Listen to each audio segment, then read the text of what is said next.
Mes chers collègues, nous poursuivons nos travaux pour cette matinée d'audition avec les représentants du fonds d'investissement Mutares en France. Je présente donc Monsieur Henri-Pierre Garnier, qui est président de Mutares France, et Monsieur André Calisti, conseiller du board de Mutares France. Messieurs, nous vous remercions de vous prêter à nouveau à l'exercice exigeant du témoignage devant une commission d'enquête de notre Assemblée nationale.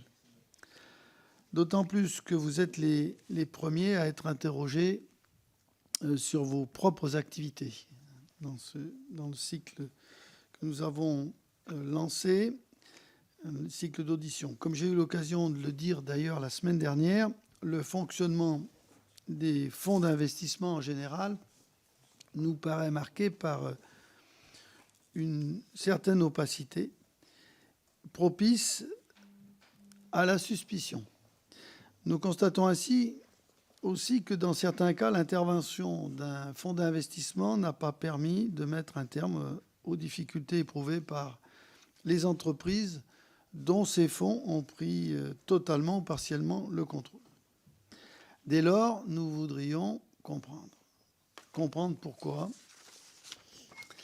En particulier, nous nous demandons ce qui peut pousser des responsables chevronnés à s'engager dans une aventure dont il n'est pas sûr qu'elle se traduise par la continuité de l'entreprise. Est-il possible de concilier ainsi la recherche d'une rentabilité financière élevée avec l'impératif économique du maintien de l'activité, ce dernier étant régulièrement avancé pour justifier la prise de contrôle par les fonds? Envisagez-vous, dès l'origine de votre intervention, des modalités de cession de l'entreprise qui assurent à celle-ci des perspectives économiques durables?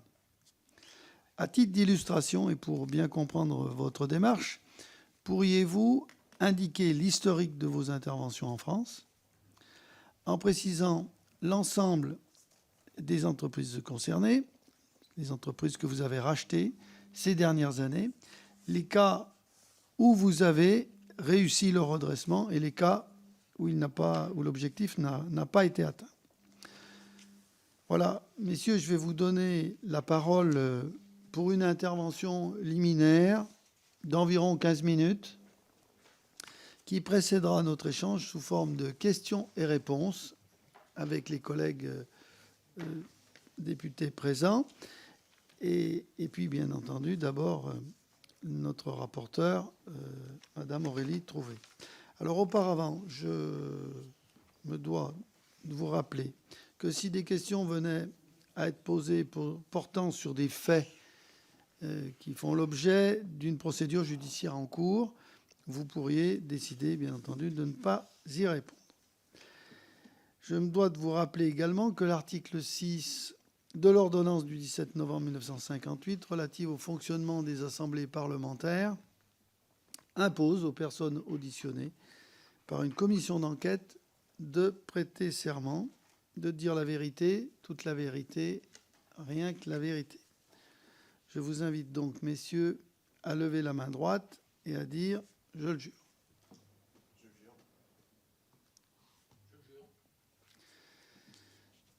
Messieurs, je vous remercie et je vous cède désormais la parole.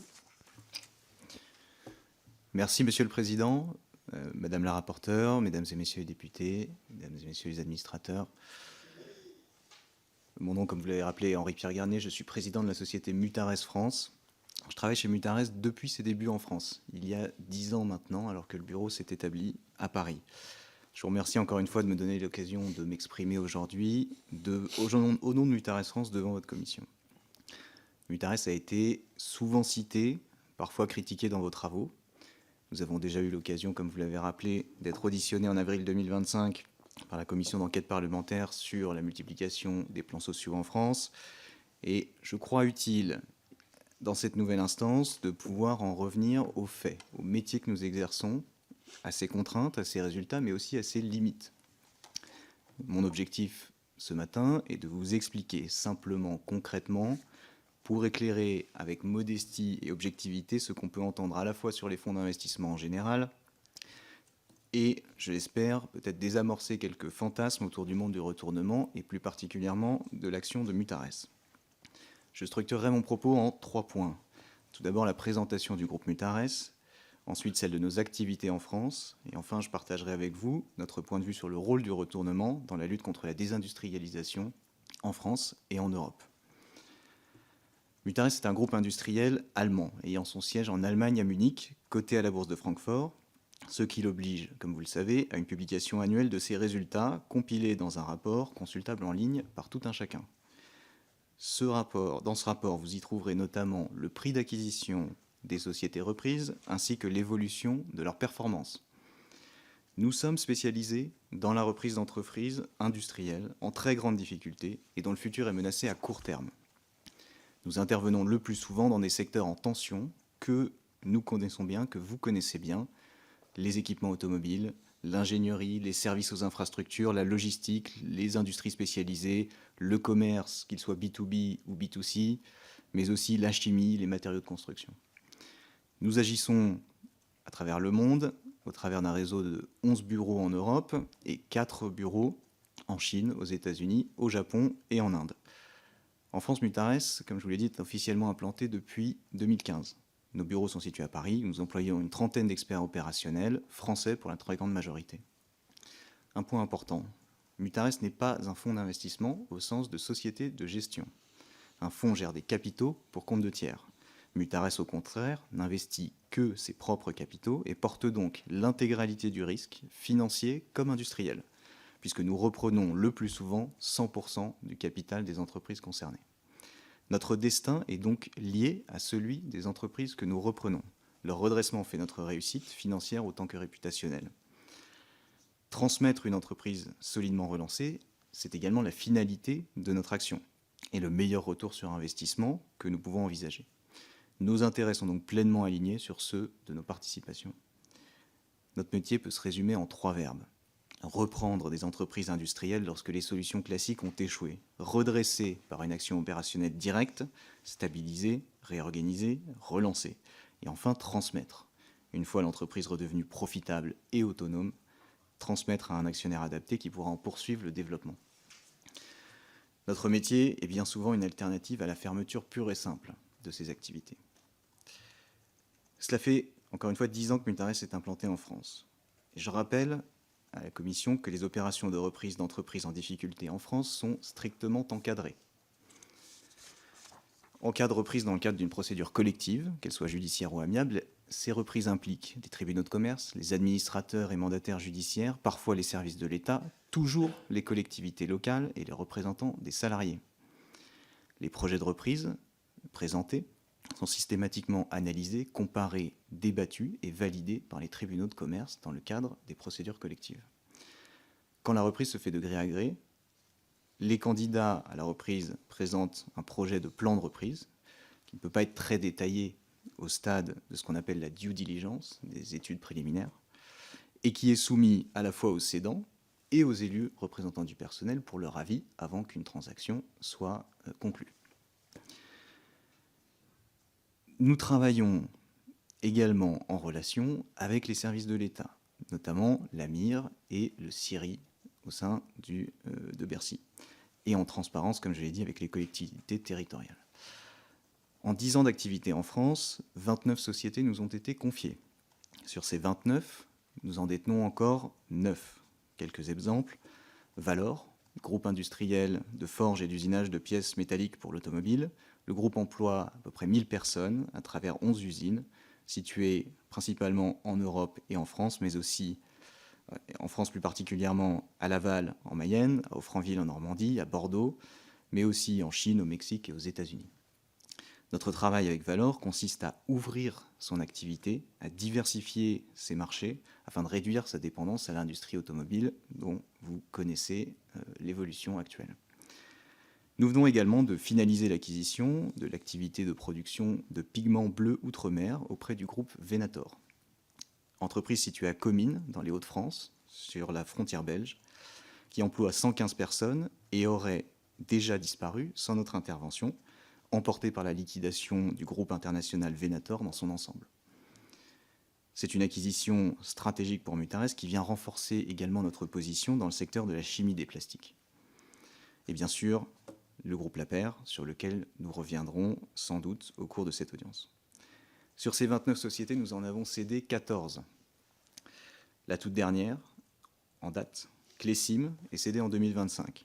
Entreprise industrielle qui conçoit et fabrique des lignes de production pour l'industrie sidérurgique et métallurgique. Elle est située à Savigneux dans la Loire et emploie 230 personnes. Nous l'avons reprise en avril 2021 auprès du groupe Mitsubishi, alors qu'elle enregistrait des pertes annuelles de 10 à 15 millions d'euros depuis près de 10 ans. Dans cette société, Mutares a immédiatement déployé son modèle opérationnel de retournement et les experts que nous employons. Et Clésim a renoué avec la rentabilité dès 2022 en passant d'une marge opérationnelle de moins 35% à plus 3%, que nous avons ensuite stabilisé à travers la conquête de nouveaux contrats en France et à l'étranger.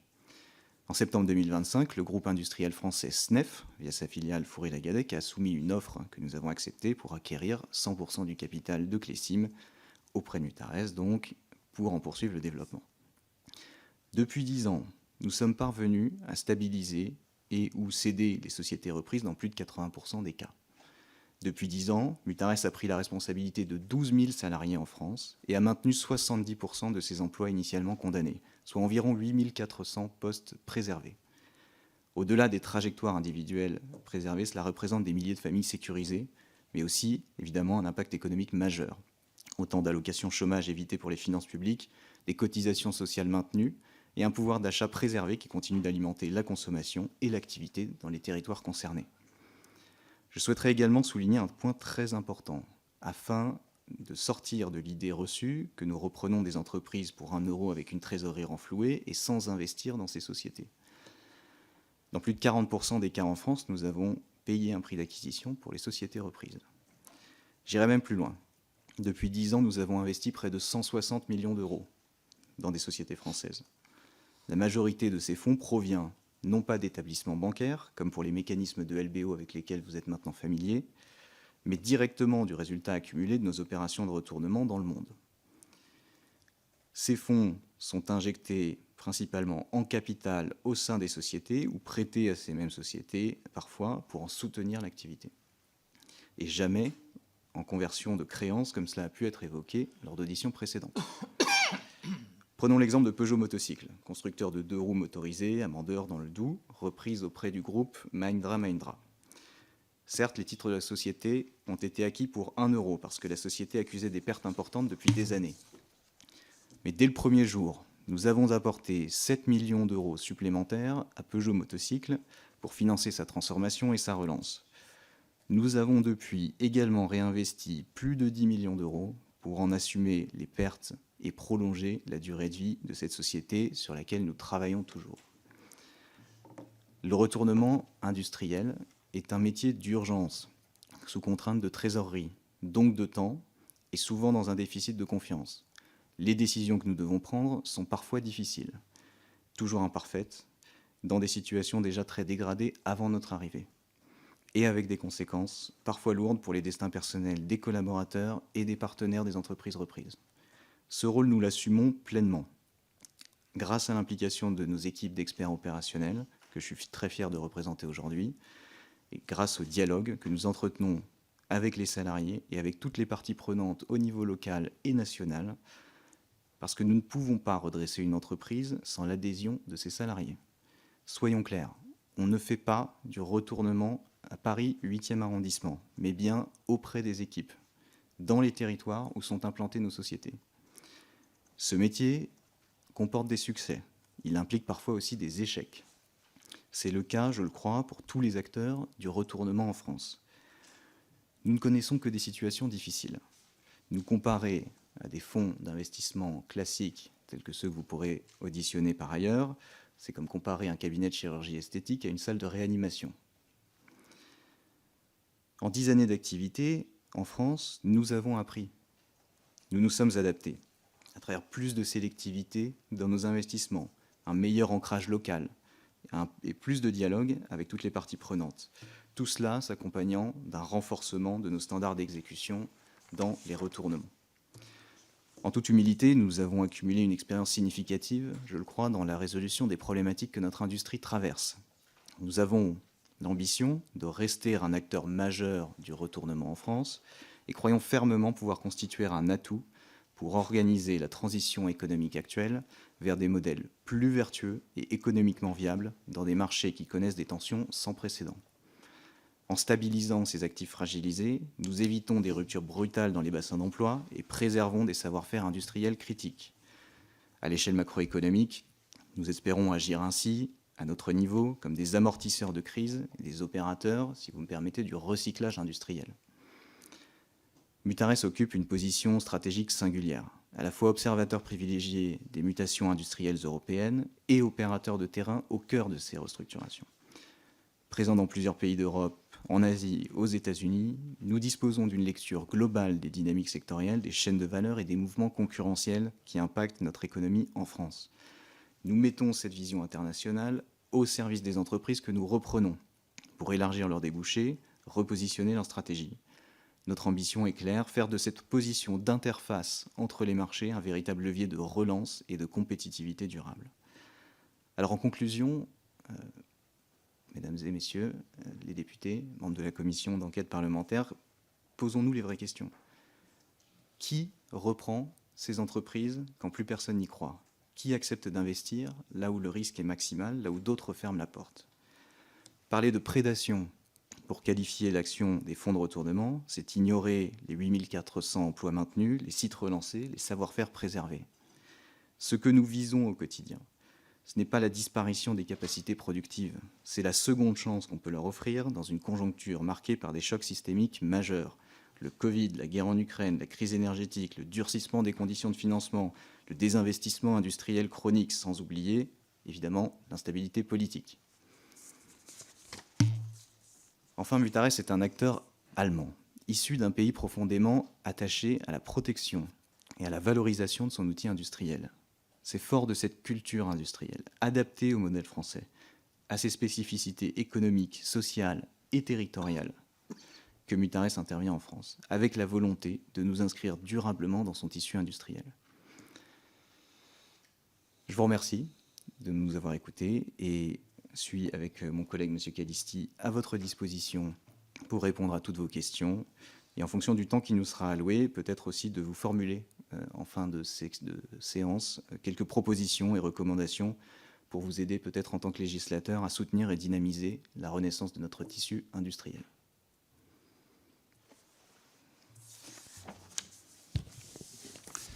Je vous remercie et je céderai dans un instant la parole à Madame la rapporteure. Mais il me vient, j'aimerais vous poser tout de même quelques questions qui peut-être permettront de lancer le débat. Je vous ai bien écouté et est-ce que vous pourriez nous présenter finalement de manière un peu plus précise le processus type de retournement d'une entreprise? Clairement, quelles sont les compétences que vous apportez à une entreprise pour permettre ainsi son redressement? Quels sont les changements que vous arrivez à introduire dans la conduite de l'entreprise, et notamment dans la structuration juridique de celle-ci, et puis dans la composition de son équipe dirigeante? Vous avez cité les partenaires obligatoires, enfin j'allais dire dans une opération de reprise. J'ai bien compris que vous aviez des échanges avec les services de l'État.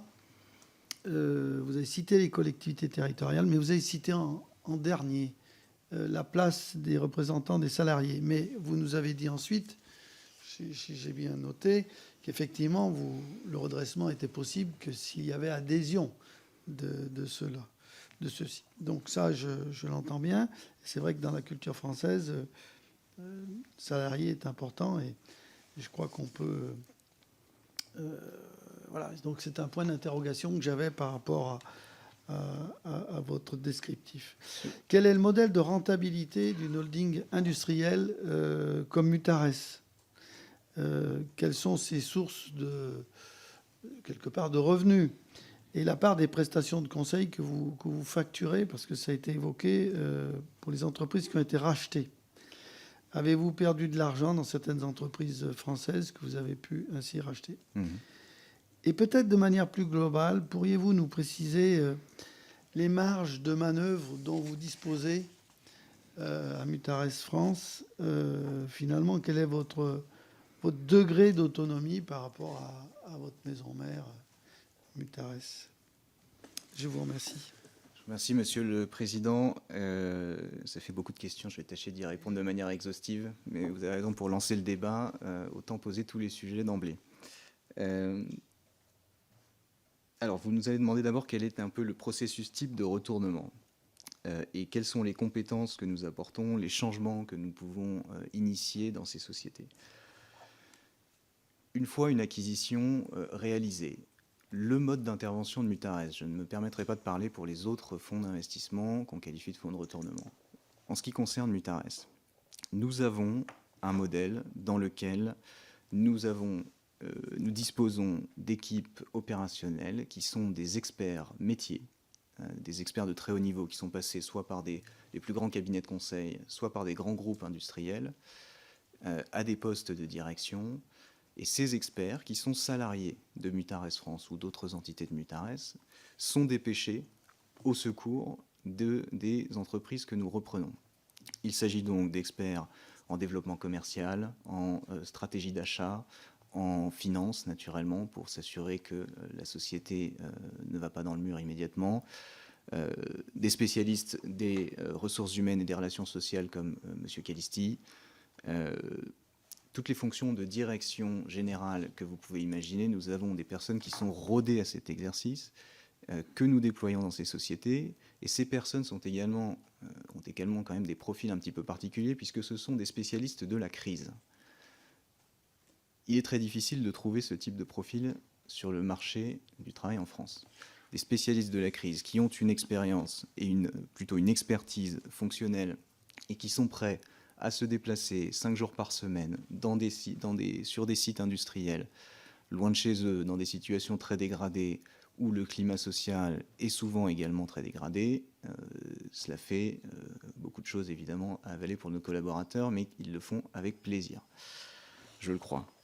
Donc voilà un peu le panel de compétences que nous pouvons apporter. Et je vous rappelle que dans la plupart des dossiers d'acquisition que nous réalisons des opérations de détourage de grands groupes. Nous avons évoqué le dossier Lapeyre, je crois que vous devez recevoir M. Bazin du groupe Saint-Gobain. C'est un dossier emblématique, puisqu'effectivement, dans le cadre de Lapeyre, mais comme dans le cadre de Valty, par exemple, qui est un autre dossier sur lequel vous nous avez questionné par écrit, nous reprenons des sociétés qui ne sont pas équipées pour opérer de manière autonome. Si je prends le cas de Valty plus particulièrement, nous avons repris une société qui ne disposait pas d'une direction financière, pas de direction commerciale, pas de direction des achats, et à ma connaissance, pas de direction des ressources humaines. C'est là aussi où nos experts peuvent intervenir temporairement, j'insiste, pour mettre en place ces fonctions jusqu'au recrutement des personnes qui vont prendre le relais en local, au sein de la société. Donc nos salariés, nos experts opérationnels ont deux rôles. D'abord de conseiller les sociétés et de conseiller les équipes de direction quand elles sont là, et si les équipes de direction ne sont pas présentes, d'assumer temporairement le rôle de ces fonctions de direction. Donc, quels sont les changements qu'on peut imprimer à ces sociétés ? Il y en a un nombre infini. Évidemment, cela dépend des circonstances de la société. Nous avons, pour prendre des exemples très précis, reconstruire une fonction commerciale lorsque la commercialisation des produits était assurée par le groupe, la maison mère, et non pas par la société elle-même. Cela fait partie des choses que nous faisons immédiatement. Reconstruire une fonction de gestion des systèmes informatiques, c'est également quelque chose qui arrive très fréquemment, puisque très souvent, ce sont des fonctions mutualisées au niveau des groupes. Donc là, dans la première phase de détourage, qui dure en général de 6 à 12 mois, ce sont les tâches sur lesquelles on va se concentrer. En parallèle de cela, évidemment, nous commençons aussi à optimiser le fonctionnement de la société. Donc nous allons revoir les politiques d'achat, nous allons évidemment aller négocier avec les différents fournisseurs pour optimiser les coûts de la société. Nous allons aller voir les clients pour éventuellement renégocier les prix, essayer d'engranger de nouveaux contrats, de nouveaux marchés. Nous n'allons laisser aucune zone d'ombre au sein de la société pour nous assurer de son retournement le plus rapidement possible. Parce que, comme je vous l'ai dit, effectivement, nous agissons sous contrainte de temps, et ce temps est dicté par la consommation de trésorerie de la société, et donc nous jouons un contre-la-montre dans chacune de nos interventions. Vous avez évoqué des changements de structure juridique. Alors, je ne sais pas exactement à quoi il est fait référence ici, Monsieur le Président. Il est vrai que souvent nous reprenons 100% du capital d'une société, donc 100% des titres d'une société, et à ce titre, nous ne modifions pas la structure juridique de ces sociétés. Nos acquisitions, si votre question porte là-dessus, et nos modes d'acquisition se font par des sociétés holding françaises ou allemandes, qui sont détenus à 100% par la tête de pont du groupe Mutares, la société Mutares SE & KGaA. Donc on est loin de montages exotiques. À ce titre, nous sommes extrêmement transparents sur la manière dont nous fonctionnons. Vous nous avez ensuite posé la question du modèle de rentabilité d'une holding industrielle telle que Mutares, de ses sources de revenus. Effectivement, le modèle de Mutares repose sur, je vais dire, 3 jambes, ou 3 pieds plutôt. Tout d'abord, et les chiffres le montrent de manière évidente, notre source principale de revenus correspond aux produits de cession des sociétés et aux dividendes que les sociétés retournées peuvent nous verser. Je rappelle qu'une société ne peut verser des dividendes qu'à partir du moment où elle a un bénéfice distribuable, et donc qu'elle est dans une position pérenne qui lui permet de distribuer des dividendes. Cela est une distribution de dividendes en droit français. Je ne suis pas comptable, mais donc vous m'excuserez l'imprécision des termes, mais doit être validée par un commissaire aux comptes. Donc il n'y a pas de décision unilatérale de versement de dividendes. C'est un mécanisme qui est extrêmement contrôlé. Les prix de cession de nos sociétés entrent également en ligne de compte. Je vous prendrai un exemple. On a parlé de Clésim tout à l'heure, qui a été cédé pour un prix positif, évidemment. Je peux vous en citer d'autres exemples en France, Japitech, Repartim, le groupe STS que nous avons introduit en bourse, la société Senpa. Si je prends un exemple à l'étranger, par exemple, nous avions repris également auprès du groupe Thales une société qui s'appelle Steyr Motors, qui fait des moteurs pour les chars Léopard allemands. Cette société, nous l'avons acquis pour 1 euro symbolique et nous l'avons introduit en bourse pour à peu près 180 millions d'euros. De la même manière, Frigoscandia dans les pays scandinaves, spécialiste de la logistique sous température contrôlée, que nous avons revendu pour une 60aine de millions d'euros. Toutes ces informations sont publiques, donc je n'ai aucun problème à vous les divulguer naturellement. Donc vous comprenez que la principale source de nos revenus est quand même le produit de cession de nos sociétés et ou les dividendes que nous pouvons recevoir de la part de ces sociétés au cours du cycle d'investissement.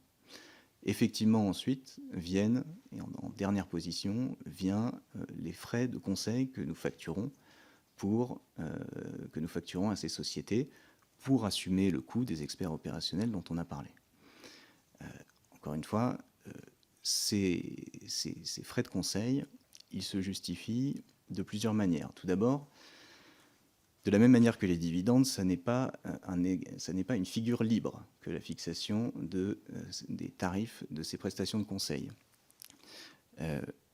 C'est un exercice qui est encadré, encore une fois, par les auditeurs du groupe Mutares, qui s'appuient sur des comparaisons de marché que nous leur fournissons et qu'ils revoient chaque année pour s'assurer, évidemment, que nous ne faisons pas non plus d'arbitrage fiscal entre différentes géographies. Les tarifs de ces experts, évidemment, donc, sont comparables au marché et correspondent à leur niveau de seniorité, d'expertise, et correspondent à ce qu'on pourrait trouver en faisant appel à des experts externes. Et nous avons fait le choix, encore une fois, de faire appel à des salariés afin de nous assurer du caractère répétable des méthodes et des résultats que nous employons pour retourner les sociétés qui nous sont confiées. Nous avons connu des échecs. Vous nous avez posé la question, c'est vrai. Je peux en citer 3 principaux. La société Pixmania, que nous avons reprise en 2013 et qui a connu un redressement judiciaire et une liquidation en 2016. En 2016, Pixmania, donc spécialiste de la distribution d'articles électroniques en ligne, que nous avons reprise dans un contexte de guerre des prix farouche entre des acteurs que vous connaissez bien, Amazon et Cdiscount, et nous n'avons pas réussi à retourner l'activité de cette société à temps pour dégager des résultats pérennes. Le deuxième cas emblématique, c'est le cas Artmadis. Artmadis, carve-out, détourage, pardon, pour l'anglicisme, détourage d'une société située à Ouascal, dans le Nord, qui était spécialiste de la distribution aux hypermarchés d'articles d'art de la table. Le fait est que cette société, nous l'avons retournée dans un premier temps. Elle a connu 2 ans de résultats positifs avant que la situation du marché et le fait que l'ancien actionnaire décide de court-circuiter et donc de couper les approvisionnements d'Artmadis nous entraîne dans une spirale qui a conduit malheureusement au redressement judiciaire et à la liquidation de la société, après que nous ayons réinjecté près de 5 millions d'euros dans la société pour soutenir son repositionnement. Le troisième cas qu'on peut évoquer, et qui a déjà été évoqué dans cette commission, c'est le cas de la société Teamtex. Teamtex, que nous avons reprise en 2023 et qui malheureusement a connu des difficultés trop importantes et qui dès 2024 a fini par entrer en redressement judiciaire et en liquidation. Effectivement, on pourra revenir également sur ce cas si vous le souhaitez. Dans chacun de ces cas, comme dans d'autres d'ailleurs, nous avons perdu de l'argent, c'est vrai. Entre ce que nous avons pu injecter en capital au départ pour soutenir la société et au cours de la vie de la société, nous avons effectivement, dans certains cas, pu perdre de l'argent sur ces dossiers.